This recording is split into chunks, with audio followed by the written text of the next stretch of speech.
नमस्कार दोस्तों, कैसे हैं आप लोग। उम्मीद करता हूँ अच्छे होंगे। और आज है 14 अगस्त और 14 अगस्त को एसएससी सीएचएसएल के एग्ज़ाम में फर्स्ट शिफ्ट में जो भी जीके जीएस के क्वेश्चंस पूछे गए थे, हम लोग यहाँ पे 100% करेक्ट आंसर के साथ देखने वाले हैं। तो वीडियो में तक बने रहें और चैनल पर नए हैं चैनल को जरूर सब्सक्राइब करें। पहला क्वेश्चन क्या पूछा गया था।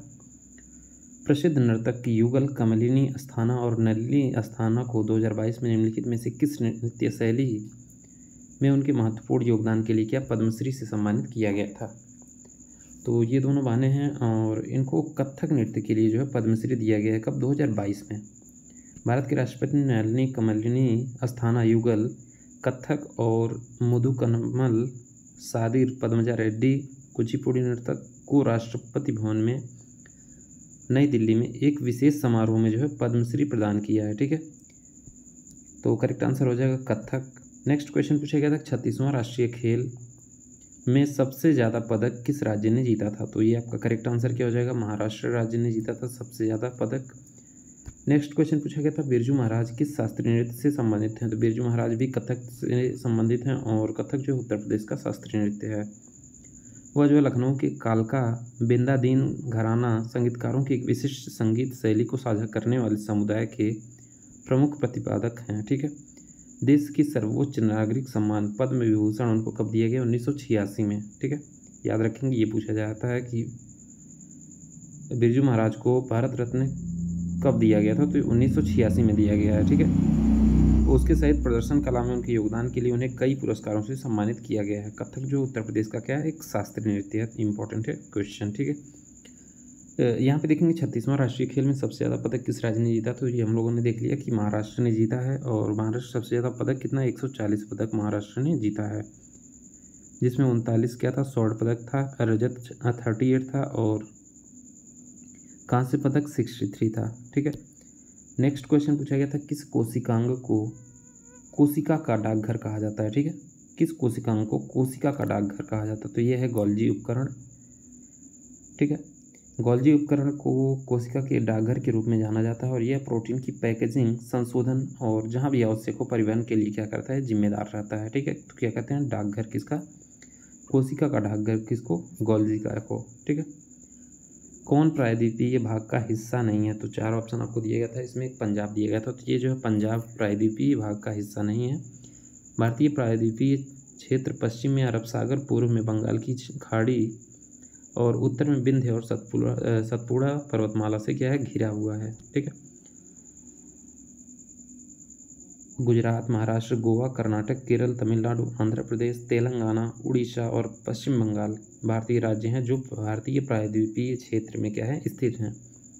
प्रायद्वीपीय भारत की सबसे लंबी नदी जो है क्या है, गोदावरी नदी है। ठीक है, ये भी याद रखेंगे, गोदावरी नदी को दक्षिण गंगा के नाम से भी जाना जाता है क्योंकि यह दक्षिणी भारत की सबसे बड़ी नदी है, इसलिए इसे दक्षिण गंगा के नाम से जाना जाता है। ठीक है, उस्ताद असद अली खां का संबंध किस वाद्य यंत्र से। इंपॉर्टेंट क्वेश्चन है, पूछा गया है। तो उस्ताद असद अली खां का संबंध किससे, रुद्र वीणा से संबंधित है।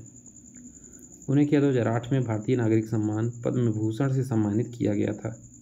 2008 में भारतीय नागरिक सम्मान पद्म भूषण से सम्मानित किया गया किसको, उस्ताद असद अली खां को। और वो क्या बजाते थे, तो रुद्र वीणा बजाते थे। ठीक है, कुछ इंपॉर्टेंट भारत रत्न प्राप्तकर्ता की बात कर लेते हैं संगीत क्षेत्र से। तो MS सुब्बुलक्ष्मी को 1999 में दिया गया और शास्त्रीय गायक कर्नाटक से हैं। पंडित रविशंकर को 1999 में और ये सितार वादक हैं। बिस्मिल्लाह खान को दिया गया 2001 में, ये इंपॉर्टेंट है, शहनाई वादक हैं। और पंडित भीमसेन की बात करें, इनको 2009 में दिया गया भारत रत्न, शास्त्रीय गायक जो है हिंदुस्तानी। ठीक है, नेक्स्ट क्वेश्चन पूछा गया था यूरोपियन चैंपियन लीग खेलने वाली पहली महिला फुटबॉल खिलाड़ी कौन है। तो ये है मनीषा कल्याण।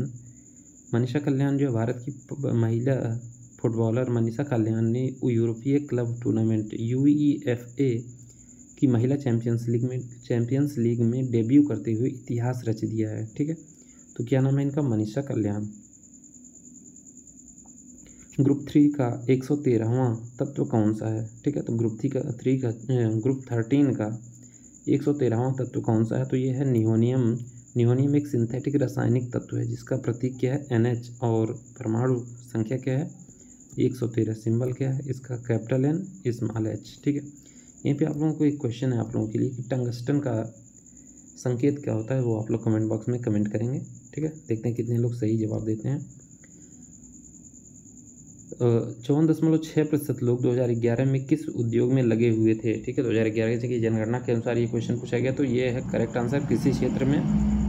देश की 54.6% जनसंख्या कहाँ पे है, कृषि क्षेत्र में लगी हुई है ये। और 2001 की बात करेंगे तो 58.2। ठीक है, तो 2001 से 2011 के बीच कितना माइनस हुआ है, तो 2 ये क्या कहते हैं 1.8 का जो है यहाँ पे डिक्रीमेंट हुआ है। नेक्स्ट क्वेश्चन पूछा गया था 2011 की जनगणना के अनुसार भारत में सर्वाधिक शहरी जनसंख्या वाला राज्य कौन सा, शहरी जनसंख्या सर्वाधिक। ठीक है, किस राज्य का है, तो ये बात करेंगे महाराष्ट्र का है। अगर जनसंख्या पूछा गया था तो ये महाराष्ट्र का आंसर हो जाएगा, लेकिन अगर प्रतिशत पूछा जाएगा कि प्रतिशत शहरी आबादी के हिसाब से, तो राज्यों में गोवा 62.2% शहरी आबादी वाला सबसे शहरीकृत राज्य है। अगर प्रतिशत पूछा जाएगा तो गोवा आंसर हो जाएगा, और अगर जनसंख्या पूछा गया तो महाराष्ट्र आंसर हो जाएगा। सभी राज्यों और केंद्र शासित प्रदेशों में राष्ट्रीय राजधानी क्षेत्र दिल्ली और केंद्र शासित प्रदेश चंडीगढ़ क्रमशः 97.5% और 97.25% शहरी आबादी के साथ सबसे अधिक शहरीकृत हैं। ठीक है, उत्तर पूर्वी राज्यों में अगर बात करें नॉर्थ ईस्ट में, तो मिजोरम 51.5% आबादी के साथ सबसे अधिक शहरीकृत है, और हिमाचल प्रदेश में शहरी आबादी का अनुपात सबसे कम है, 10% है। ठीक है, इसके बाद बिहार 11.3%, असम 14.1% और उड़ीसा 16.7% है। ये जो है सबसे लास्ट में आते हैं नगरीकरण के हिसाब से। नेक्स्ट क्वेश्चन पूछा गया था कि 0 से 6 वर्ष के बच्चों में पोषण में वृद्धि किस अनुच्छेद में वर्णित है। ठीक है, तो किस अनुच्छेद में वर्णित है, तो इसका आंसर हो जाएगा अनुच्छेद 47। ये आपका न्यूट्रिशन संबंधित है, लोगों के पोषण स्तर और जीवन स्तर को ऊपर उठाना और सार्वजनिक स्वास्थ्य में सुधार करना। ये क्या है, राज्य के नीति निर्देशक तत्व के अनुच्छेद 47 में आता है। ठीक है, यहीं पर अनुच्छेद 45 की बात करेंगे तो 6 वर्ष की आयु पूरी करने तक सभी बच्चों को प्रारंभिक बचपन की देखभाल और शिक्षा प्रदान करता है। ठीक है, तो ये सारे क्वेश्चन आपके आज के फर्स्ट शिफ्ट में पूछे गए थे, और ऐसे इंपॉर्टेंट वीडियोज़ एनालिसिस के लिए यूट्यूब चैनल को जरूर सब्सक्राइब करें। Thank you.